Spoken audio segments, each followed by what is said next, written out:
Hi hello नमस्कार नगरकर, मी आहे तुमची मैत्रीण आरजे चिन्मयी. संडे कॅफे आपला शो चालू झालेला आहे आणि नक्कीच या आठवड्यामध्ये एक फार सुंदर अशी गोष्ट मी तुम्हा सगळ्यांसाठी घेऊन आली आहे. खरं तर ही बातमी ऐकल्यानंतर, ही न्यूज ऐकल्यानंतर मला स्वतःलाच इतकं भारावून जायला झालं होतं ना की अशा प्रकारच्या पण स्पर्धा असतात आपल्या नगरमध्ये. आणि खरंच अशा स्पर्धा असतील ना तर आपलं अहिल्यानगर हे अगदी भाग्यवान म्हणावं लागेल बरं का. कारण लहान मुलांपासून ते अगदी ज्येष्ठ नागरिकांपर्यंत प्रत्येक व्यक्तीसाठी प्रत्येक प्रकारच्या स्पर्धा ज्या शहरात होतात ते शहर समृद्धच म्हणायला हवंय, नाही का. आणि याच स्पर्धेबद्दल थोड्याच वेळात आपण गप्पा मारणार आहोत आणि त्यासाठी आपल्यासोबत गप्पा मारण्यासाठी येत आहेत एक खास गेस्ट. त्यांच्याबद्दल नक्कीच तुम्हा सगळ्यांना मी सांगणार आहेच. आपल्या नगरमध्ये गेल्या 2 वर्षांपासून एक फार सुंदर स्पर्धा घडते आहे ज्याचं नाव आहे दुसरे बालपण. मान कन्हैया ट्रस्ट आयोजित डॉक्टर सुधा कांक्रिया यांच्या नेतृत्वाखाली ही स्पर्धा घडते. दुसरे बालपण जी आहे सगळ्या ज्येष्ठ नागरिकांची स्पर्धा, ज्यामध्ये ज्येष्ठ नागरिक येतात आणि आपली एक छोटीशी नाटुकली, एक छोटीशी नाटिका सादर करतात आणि त्यातून भरघोस बक्षिसं सुद्धा जिंकतात.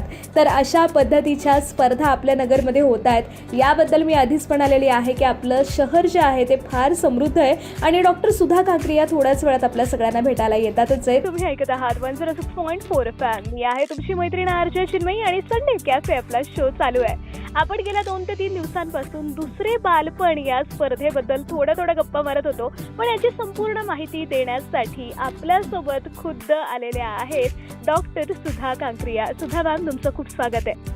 नमस्कार ताई आणि सगळ्यांना, सर्व श्रोत्यांना मनपूर्वक नमस्कार.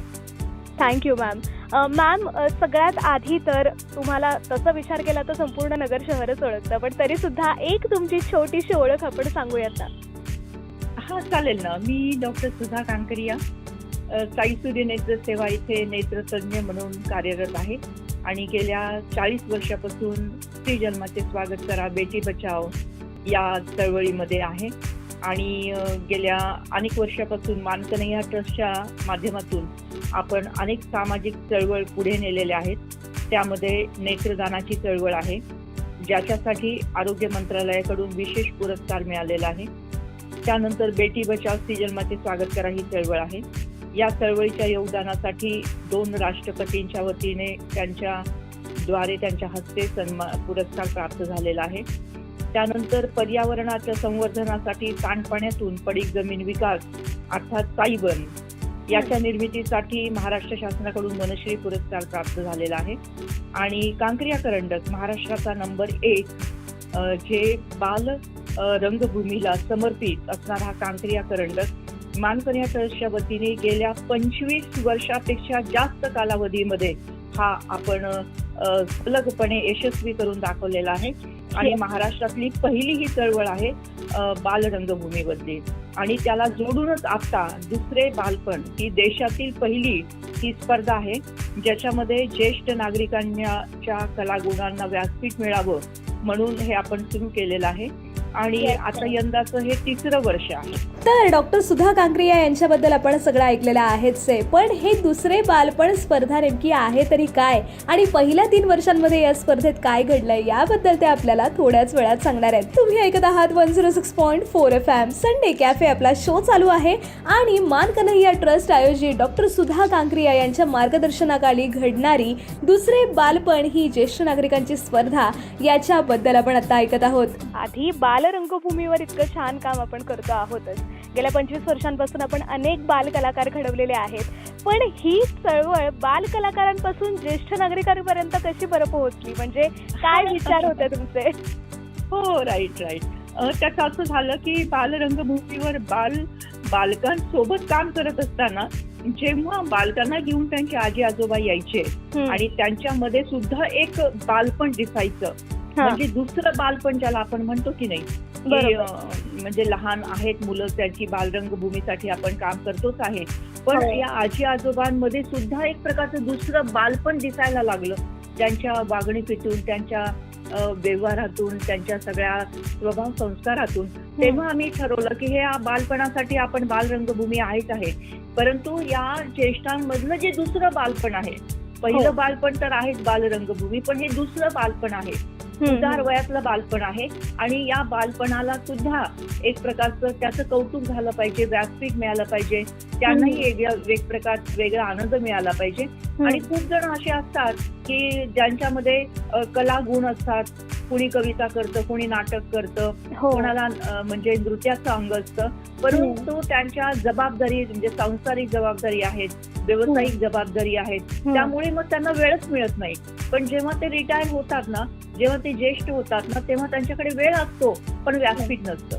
मग हे व्यासपीठ जर आपण मिळवून दिलं तर त्यांच्या कला गुणांना उजाळा मिळेल, त्याच्यामध्ये आणखी चांगल्या प्रकारे सुधारणा होईल, त्यांना एक आनंद मिळेल आणि या व्यासपीठाच्या माध्यमातून अनेक परत दुसरं बालपण सुद्धा वेगळ्या प्रकारे बागडू लागेल आणि आनंद उत्सव निर्माण करू लागेल. अशा पद्धतीचं आणि एक कौटुंबिक सोहळाच आपल्याला म्हणावा लागेल.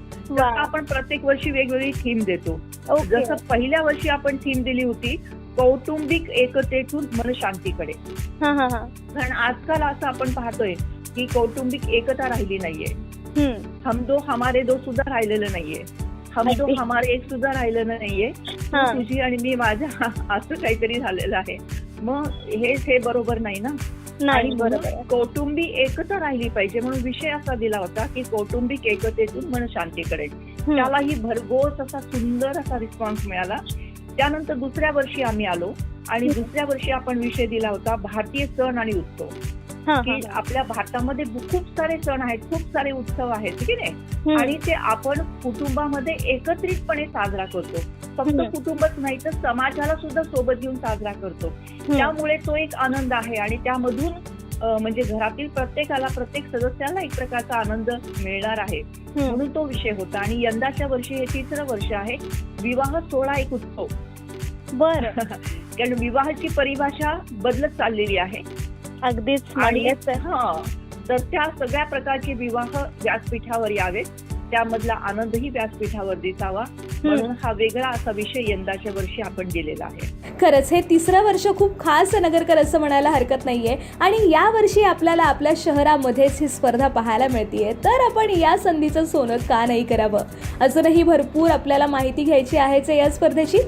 दुसरे बालपण ही स्पर्धा नेमकी पहिल्या 2 वर्षांमध्ये घडली तर घडली कशी, याचाच आपल्याला सगळ्यांना प्रश्न पडला असेल ना. जशा बाकीच्या स्पर्धा घडतात यामध्ये सगळे कलाकार एकत्र येतात, तसंच या स्पर्धेमध्ये येणारे ज्येष्ठ नागरिक कलाकार यांनी तितकासा रिस्पॉन्स दिला का, हाच प्रश्न मला पडला आणि मला तो लगेचच्या लगेच मॅडमला विचारायचा आहे. मॅम, ज्यावेळी आता हे 3रं वर्ष आहे असं तुम्ही म्हणताय, तर पहिल्या 2 वर्षांमध्ये कसा रिस्पॉन्स होता? म्हणजे ज्यावेळी ज्येष्ठ नागरिक असं काहीतरी नवीन काहीतरी करायचं पाहतात त्यावेळी एकतर ते खूप उत्साही असतात आणि त्यांना असं वाटतं की येस आपण भरपूर गोष्टी आता करू शकतोय. तर पहिल्या 2 वर्षांमधला रिस्पॉन्स कसा होता? तर त्यांनी कशा पद्धतीने? म्हणजे खूप छान, म्हणजे असं की सगळ्यांना असं एक अपूर्व वाटलं की अरे वा, आमच्यासाठी सुद्धा आहे ना. आणि मग आम्ही त्यांना सांगितलं की 3 प्रकार तुम्ही सादरीकरण करा. नाटकातून करू शकता किंवा नाटक प्लस नृत्यातून करू शकता किंवा संगीतातून करू शकता. तर अशा प्रकारे आम्ही त्यांना चॉईस दिला होता आणि त्याप्रमाणे खूप चांगला रिस्पॉन्स मिळाला. म्हणजे काही ज्येष्ठ नागरिक तर 20-20 जण एकत्र येऊन अत्यंत सुंदर असं सादरीकरण केलं. आणि याच्यामध्ये आश्चर्य म्हणजे अगदी पुण्याहून सुद्धा संघ आला होता आणि त्यांनी बक्षीस सुद्धा घेऊन गेला. अशा प्रकारे खूपच सुंदर असा रिस्पॉन्स आहे. फक्त त्यांना आपण मदत करण्याची आवश्यकता असते. घरातील कुटुंबातील सदस्य यांनी त्यांना मदत केली पाहिजे. आम्ही तर सर्वोपरी त्यांना मदत करत असतो. आणि पहिल्या वर्षी घेतला तो आपण साईबन येथील अँपी थिएटरवर घेतला. त्यामुळे त्याला आणखीनच रंगत आले की तिन्ही बाजूनी पाणी आहे, निसर्ग फुललेला आहे, याच्यामध्ये सगळे ज्येष्ठ नागरिक येत आहेत, कुणी फुगड्या खेळत आहेत, कुणी गाणी म्हणत आहेत, कुणी झोके खेळत आहेत, कुणी बोटिंग करत आहे. तो सुद्धा आनंद आम्ही त्यांना पहिल्या वर्षी दिला की त्यांना एक दिवसभर तुम्ही आनंद म्हणजे साजरा करा साईबनमध्ये. आणि संध्याकाळी मग स्पर्धा ठेवलेल्या होत्या. अत्यंत उत्तम आणि छान असा रिस्पॉन्स मिळतोय. किती मस्त. म्हणजे तसा विचार केला तर हे तिसरं वर्ष आहे, हे म्हटल्यानंतरच सगळं आलं त्या ठिकाणी असं म्हणायला हरकत नाहीये. अजूनही खूप उत्सुक आहे मी बऱ्याच गोष्टी ऐकण्यासाठी. संडे कॅफे आपला शो चालू आहे आणि आपल्या अहिल्यानगरमध्ये पुढच्या महिन्यात घडत आहे खास ज्येष्ठ नागरिकांसाठीची नाट्य स्पर्धा, ज्याचं नाव आहे दुसरे बालपण. यावर्षी जी तुम्ही विवाहाची थीम दिलेली आहे, आता हो, मला हो. असं वाटतंय की जास्तीत जास्त लोकांच्या आता एंट्रीज येतीलच, पण ही फक्त नगरसाठी आहे स्पर्धा की संपूर्ण महाराष्ट्रातून पण टीम्स येऊ शकतात? जसं तुम्ही नाही, सांगितलं अगदी की- परदेशातून सुद्धा टीम येऊ शकते. सगळ्यांसाठी. सगळ्यांसाठी म्हणजे ज्येष्ठ नागरिक जिथे जिथे म्हणून उपस्थित आहेत सगळ्यांसाठी ही खुली आहे. Okay ma'am. हा, आणि त्यामुळे आता सुद्धा जे एन्क्वायरी आलेले आहेत, संभाजीनगरहून आहे, नांदेडहून आहे, बीडहून आहे, इकडे जळगावहून आहे, एक साताऱ्याहून आहे, म्हणजे वेगवेगळ्या विविध ठिकाणाहून आता आम्हाला विचारणा आलेली आहे. आता आम्ही जी तारीख दिलेली आहे 4 मे, फॉर्म भरण्याची तारीख दिली 4 मे, आणि त्याच वेळेस आम्ही त्यांना सांगितलंय की तुमचा जो काही स्क्रिप्ट आहे नाटकाची, नाटुकलीची, ती सुद्धा सादर करा. आणि आपण वेळ दिलेला आहे कमीत कमी 8 मिनिटं आणि जास्तीत जास्त 12 मिनिटं. आणि आपण त्यांना असंही म्हटलंय की कमीत कमी 4 कलाकार आणि जास्तीत जास्त 12 कलाकार याच्यामध्ये सहभागी व्हावेत, जेणेकरून एक कौटुंबिक आणि सगळ्यांनी एकत्रितपणे हा आनंद त्याला लुटता येईल. आणि या स्पर्धेसाठी भरघोस बक्षिसाची सुद्धा योजना आहे. पहिलंच बक्षीस जे आहे 5,000चं आहे, दुसरं 3,000चं आहे, तिसरं 2,000चं आहे, आणि उत्तेजनार्थ पण बक्षीस आहे ते 1,000चं आहे. आणि या व्यतिरिक्त या दुसऱ्या बालपणासाठी म्हणून जे लेखक स्वतंत्र लेखन करतील त्या लेखकांना सुद्धा त्यांचं सुद्धा एक स्पर्धा घेऊन त्यातून सुद्धा आपण नंबर काढून त्यांना सुद्धा बक्षीस देणार आहोत. वाव मॅम, खरंच ही खूप सुंदर स्पर्धा. खरं तर ऐकतानाच इतकं छान वाटतंय. आणि 20 तारीख तशी फार लांब नाहीये, मी असं म्हणेन. या स्पर्धेबद्दल अजूनही थोडीशी माहिती घेणं अजून बाकी आहे. संडे कॅफे आपला शो चालू आहे आणि या दुसरे बालपण स्पर्धेमध्ये नेमके कोण कोण आहेत लोक ज्यांनी या स्पर्धेला इतकं मोठं केलंय, याबद्दल या सगळ्यांना आपण अभिनंदन यांचं व्यक्त करायलाच हवंय.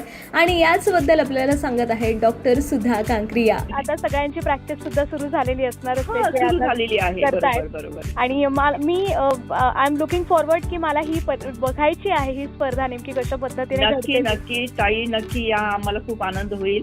20 मेला बुधवार आहे, माऊली सभागृह सावेडी इथे ती साजरी होणार आहे. पूर्ण दिवसभर आपण ती बुक केलेली आहे आणि हे आमचं टीम वर्क आहे. या टीम मध्ये PD कुलकर्णी, चंद्रकांत पालवे, सदाशिव मोहिते, नंदकुमार देशपांडे, प्रशांत कटके, जयंती अलुलकर, प्रसाद बेडेकर, चंद्रकांत पंडित, प्रिया सोनटके, रामदास केदार, दीपक शिरजूल हे सगळे परिश्रम घेत आहेत. अर्थात डॉक्टर प्रकाश कांकरिया ते आहेतच आहेत, आणि आम्ही सगळी टीम ही जोरात काम करत आहोत. आणि ज्येष्ठ नागरिकांना, आपल्या आजी आजोबांना आनंद मिळावा आणि त्या आनंदामध्ये आपलाही आनंद हा द्विगुणित व्हावा, अशा प्रकारचा या उद्देशाने आपण ही स्पर्धा चालू केलेली आहे आणि खूप चांगला असा रिस्पॉन्स मिळत आहे. येस मॅम, आणि नक्कीच या स्पर्धेला आपण सगळेच नगरकर उपस्थित राहूयात. अजूनही खूप गप्पा मारायच्या आहेतच, आणि मॅमला आपण पुन्हा एकदा 20 तारखेला स्पर्धेच्या ठिकाणी नक्कीच भेटून अजून भरपूर आनंद आपण या स्पर्धेचा घेऊयात. राईट. सगळ्यांना एक विनंती आहे की 4 मे ही अंतिम तारीख आहे प्रवेश पत्रिका भरण्याची. तर जास्तीत जास्त आमच्या आजी आजोबांनी याच्यामध्ये सहभागी व्हावं. वय वर्ष 50च्या पुढे कुणीही सहभागी होऊ शकतं. तर 4 मे पूर्वी आपली एंट्री आपण जरूर द्यावी. त्यासाठी नंबर आहे 9850887838 9850887838. ताई धन्यवाद. आणि खरोखर आमचे हे रेडिओ पार्टनर म्हणजे खूपच उत्साही आहेत आणि खूपच गोड आवाजामध्ये जनतेपर्यंत हा संदेश आपण पोहोचवलेला आहात. खूप खूप धन्यवाद.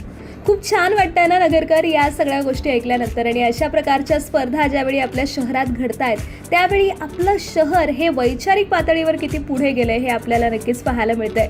मॅम, खूप छान वाटलं तुमच्याशी गप्पा मारून, आणि पुन्हा असंच आपण भरपूर गप्पा मारूच या. तर ज्यावेळी ही स्पर्धा असेल त्यावेळी या स्पर्धेच्या कलाकारांशी सुद्धा आपण नक्कीच पुढच्या महिन्यात संपर्क साधूयात आणि या कलाकारांचं नेमकं या स्पर्धेविषयीचं काय मत आहे, पुन्हा नवीन बालपण जगताना त्यांना कसं वाटतंय, या सगळ्याचा आनंद सगळ्यांपर्यंत पोहोचवण्याचं काम मी नक्कीच करणार आहे. पुन्हा एकदा तुम्हाला सगळ्यांना भेटायला आली आहे मी तुमची मैत्रीण RJ चिन्मयी आणि हो, वेळ झालेली आहे आता आपल्या या संडे कॅफे शोमधून तुम्हा सगळ्यांचा निरोप घेण्याची. आजचा शो मला खूप जास्त आवडलेला आहे कारण आज एका वेगळ्याच विषयावर आपण सगळ्यांनी गप्पा मारल्यात आणि तो विषय म्हणजे ज्येष्ठ नागरिकांसाठी आपल्या अहिल्यानगरमध्ये होणारी स्पर्धा दुसरे बालपण. खरंच दुसरं बालपण ज्यावेळी जगायला मिळतं या सगळ्या आजी आजोबांना, त्यावेळी त्यांचा उत्साह कसा असतो आणि त्यावेळी त्यांचा आनंद कसा असतो हे आत्ता फक्त मी इमॅजिनच करू शकते. पण नक्कीच हा सगळा आपल्याला आपल्या याची देही याची डोळा बघायचा असेल ना तर 20 मेला ही स्पर्धा होते आहे आपल्या माऊली सभागृह या ठिकाणी. नक्की या ठिकाणी भेट द्या नगरकर आणि या सगळ्या कलाकार आजी आजोबांचं आपण सगळ्यांनी मिळून मनापासून कौतुक सुद्धा करूयात. आता नक्कीच मी तुम्हा सगळ्यांचा निरोप घेते आहेच आहे, पण पुन्हा पुढच्या रविवारी आपण नवीन विषयासोबत भेटणार आहोतच. तोपर्यंत कुठेही जायचं नाहीये, ऐकायचं आहे आपला 106.4 FM. Stay tuned.